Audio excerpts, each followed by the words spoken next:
And Caitlin Clark, she's shooting the ball from 32 feet, pulling up from the logo. And these ladies in her league, they're upset. They don't like it. They don't like that she's getting all the publicity, the big sneaker deals. I got no problem at all with them shoving her. I mean, they're trying to intimidate her. They're trying to get her not to go to the rim, not to make certain passes. Recent rumors suggest that Herbert Simon, the billionaire owner of both the Indiana Pacers and the Indiana Fever, allegedly walked into a high-level meeting and made a statement bold enough to shift the balance of the entire WNBA. According to these unverified reports, Simon supposedly told team executives that the Indiana Fever now officially belonged to Caitlin Clark, not just symbolically, but structurally, organizationally, from the highest level down. If true, this would be one of the biggest power moves in women's basketball history. But before diving into speculation, we need to separate fact from rumor. Herbert Simon is now 90 years old. Born in Brooklyn in 1934, he and his late brother Melvin built the Simon Property Group into one of the largest real estate empires in the country. Like I've said, when she gets to the WNBA, she's going to be surrounded by more talent. And I didn't know the quality of talent that she has on that particular roster. If that's all true and they're healthy, you're not going to be able to throw the house at her. She's going to be able to come off of screens and catch and shoot. Simon's fortune is estimated at over $5 billion by Forbes. He purchased the Indiana Pacers in 1983 when the franchise was nearly bankrupt, making him the longest tenured owner in NBA history. When the WNBA expanded in 1999, Simon brought a women's team to Indianapolis, the Fever. Since 2000, the Fever have been competitive, winning the 2012 championship with Tamika Catchings and appearing in 2 more finals. But nationally, they weren't a massive draw. Then came April 2024. With the number 1 pick, the Fever selected Caitlin Clark, the NCAA's all-time scoring leader. From that moment, everything changed overnight. Not that I've been told. I don't anticipate, a certain level. I'm not a huge fan of minute restrictions. I think that's silly. I told them, I don't want to come back unless I'm 100% full go. Why would I be out there to play 20 minutes? Clark's rookie year smashed every attendance record the Fever had. They led the league in attendance, sold out 16 of 20 home games, and opposing teams moved to NBA arenas to handle the crowds. The buzz was unlike anything the WNBA had seen in decades. Then came the whispers. Reports on social media claimed Simon held a private meeting with Fever leadership and head coach Stephanie White.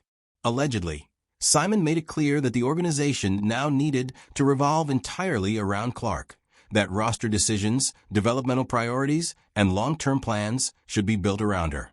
Can we be clear about this? If Caitlin Clark were not in the WNBA, we would not be talking about the WNBA. She's the only ticket draw in the WNBA. A large percentage of all tickets sold in the WNBA are so people can watch Caitlin Clark play basketball. Some of these rumors even use the term Caitlin Clark's team, or the acronym CCT. However, it's important to stress, no credible outlet has confirmed any of this. No major reporter has validated the meeting. The Fever haven't responded. Simon hasn't issued a statement. So these remain unverified rumors, nothing more. Here's what is confirmed. Before the 2025 season, the Fever underwent huge structural changes. They rehired Kelly Krauskopf as president of basketball and business operations, the same leader who built the Fever from 2000 to 2018, including their championship run.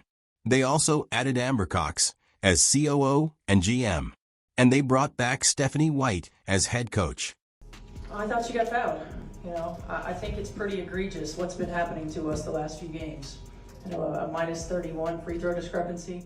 White is far more than just a familiar name. She's a Purdue champion, a former Fever player, and a proven coach who went 37-31 in her previous stint. Bringing her back sent a clear message about the culture they wanted. Then, in January 2025, the team announced a staggering investment, a $78 million training facility, a 3-story, 108,000-square-foot complex with 2 regulation courts, advanced performance labs, and wellness spaces. It's set to open before the 2027 season. That kind of spending only happens when ownership is fully committed to winning. So even if the rumored meeting never happened, The Fever's real actions suggest a franchise being rebuilt from the ground up. I think there's a double standard in how people get their calls.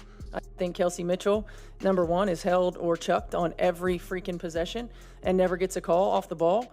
I think Aaliyah Boston is the worst officiated post player in the league. The Simon family has invested more into the Fever in the last 2 years than in any other period of the team's history. Leadership upgrades, facility spending, structural overhaul, all aligning with the arrival of a generational star. What about rumors of tension between Stephanie White and management? Again, no credible evidence. White publicly praised her roster after the season, calling them one of the most special groups she's ever coached. Those aren't the words of a coach at war with her front office. There's one odd situation. Veteran forward DeWanna Bonner stopped playing mid-season for personal reasons and reportedly didn't plan to return. White kept her comments short and the team eventually traded her. Whether Clark had anything to do with that, unknown. We're ready to start ramping back up and make sure, it's completely different when you're just doing one-on-one workouts and when you're out there in 5-on-5, getting up and down the floor, moving laterally. So she's been allowed to do some practicing. The 2025 season was tough for Clark physically. A string of lower body injuries limited her to just 13 games. Left quad, left groin, right groin, left ankle, injury after injury until she was officially shut down in September. Yet somehow, Indiana still reached the playoffs. They upset the Dream in the first round and pushed the eventual champion Aces to a decisive Game 5 in the semifinals, losing only in overtime. All without their superstar. This showed something major. The Fever weren't just the Caitlin Clark show. They were a well-built, well-coached contender. Boston, Mitchell, Hall, and others stepped up. White excelled. The front office structure worked. So even if Herbert Simon never said a word, the organization already behaved like a franchise building around its cornerstone player. If Simon did say what these rumors claim, it would mean Clark has real influence on roster decisions. Coaching philosophies must highlight her strengths. The team's identity runs through her. For White, it would mean adapting her system around Clark. But so far there's no evidence of conflict. For the rest of the roster, it means clarity. Indiana is centered on Clark, and players will be brought in to complement her. If this model succeeds, other WNBA teams may adopt similar franchise player-first structures.